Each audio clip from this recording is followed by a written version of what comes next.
안녕하십니까, 정희태입니다.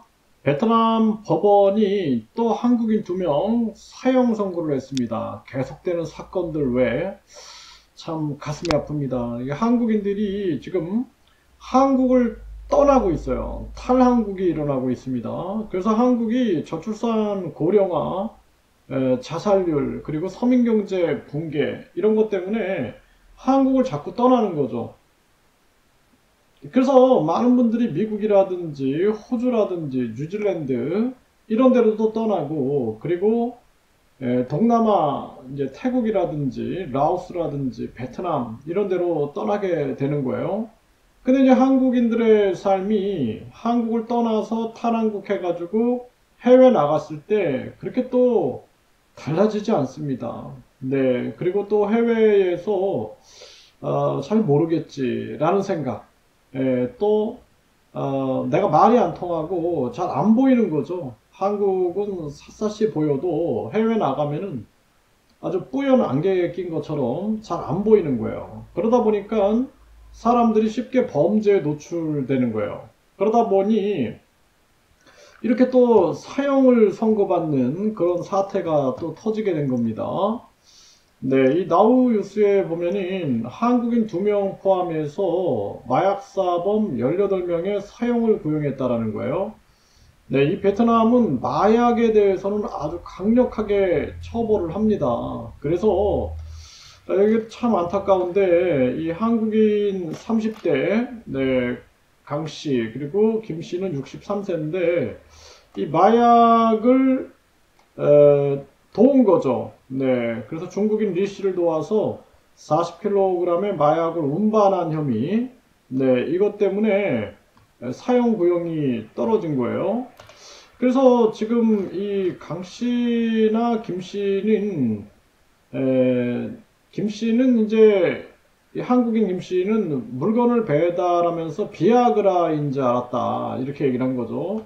근데 결국에는 사형이 구형되는 이러한 사태가 벌어진 겁니다. 참 가슴 아픈 현실이 아닐 수가 없고, 이 조선일보 보면은 베트남에서 풍선 불었나요? 네, 이 베트남에 이런 식당이나 맥주집에 가면은 이런 풍선을 팔아요. 이게 한국 돈으로 한 1,000원 정도 하는데, 그런데 이게 이제 한국에서 불법이에요. 이 안에 이 정신을 붕뜨게 하고 취한 느낌이 에, 드는, 그러니까 웃음이 나온다라는 거예요. 그래서 결국에는 이걸 해피벌룬이다, 행복한 풍선이다 이렇게 얘기하고 있는데, 심지어는 밤 11시까지는 해피벌룬 공짜다, 네, 이런 식으로 해가지고 이러한 부분들이 이제 한국인들에게 노출이 되는 거예요.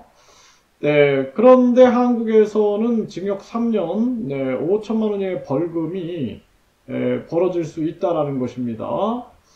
네, 그래서 이게 싸면 1,000원, 비싸도 5,000원 밖에 안 하는데, 이게 굉장히 많아요, 이거. 베트남 현지에 가면은, 쉽게 사람들이 이거 말고, 다른, 뭐, 알지 못하는, 마치 뭘 흡입하는 것 같은, 그런 것들이 많습니다. 이런 거에 노출될 수가 있는 거고, 여기도 보면은 나우유스에서 교보포 토막 사건 범인 한국인 베트남에서 사형 선고가 떨어졌다라는 거죠. 네, 여기도 치민시 인민법원이 교민 가정 살해, 네, 한국인의 사형을 선고했다라는 거예요. 이것도 인사이드 비나에서 보도를 했죠. 그래서 이 한국인들이 참 불쌍한 지금 시대를 살고 있다라는 생각을 계속하게 됩니다. 네, 한국인들이 뭐 해외 나가서, 또 베트남 같은 경우는 공산국가잖아요. 여기 나가서 사기도 굉장히 많이 당하고, 뭐 집안에 보관하고 있는 금고, 그쪽은 이제 금고 문화이기 때문에 금고가 털리고, 저도 금고가 털리는 사건을 2번 겪었어요. 근데 항상 금고가 털리는 사건에서는 내부에 적이 있는 거죠. 알고 보니까 임원들이 2번 이렇게 금고를 터는 사건이 발생이 됐고, 현금 문화다 보니까 이제 이런 것들이 터지게 되는 거죠. 그리고 또 뭐 폭행 사건들, 뭐 사람들이 침입해가지고 폭력을 행사하는 그러한 사건들이 수시로 일어나는 거죠. 그리고 한국인들이 어쨌든 간에 범죄에 노출돼 가지고 이렇게 사형 선고를 해외에서 받게 되고, 베트남 감옥 환경은 굉장히 안 좋죠. 그 감옥 생활을 해야 되고, 그리고 나서는 사형을 선고받는, 사형이 쉽게 쉽게 집행되는 공산 사회주의 국가입니다. 그래서 한국인들이 그냥 베트남 가면은 처음에는 뭔가 좀 따뜻하고, 그리고 뭔가 사람들도 친절하고, 그래서 좋다 이렇게 생각할 수가 있는데, 위험이 곳곳에 도사리고 있어요. 네, 그래서 쾌락에 대한, 도박에 대한, 그리고 각종 범죄에 대한 위험이 끊임없이 도사리고 있는 곳이 베트남이다. 네, 그래서 베트남에 이제 한국인들이 무려 한 20만 명이 지금 살고 있다. 그리고 한국 기업들이 코로나 전만 해도 1만 개 한국 기업이 있었어요. 근데 그런 기업들도 보면은 많이 망합니다. 많이 망하고, 대기업 외에 중소기업들은 거의 그냥 뭐 무덤이 되는 거죠. 중소기업, 자영업의 무덤이 되고, 결국에는 한국으로 돌아오게 되는데, 한국에 돌아왔을 때는 또 한국에서는 또 적응이 안 돼가지고 또 고통을 겪는 경우가 되게 많죠.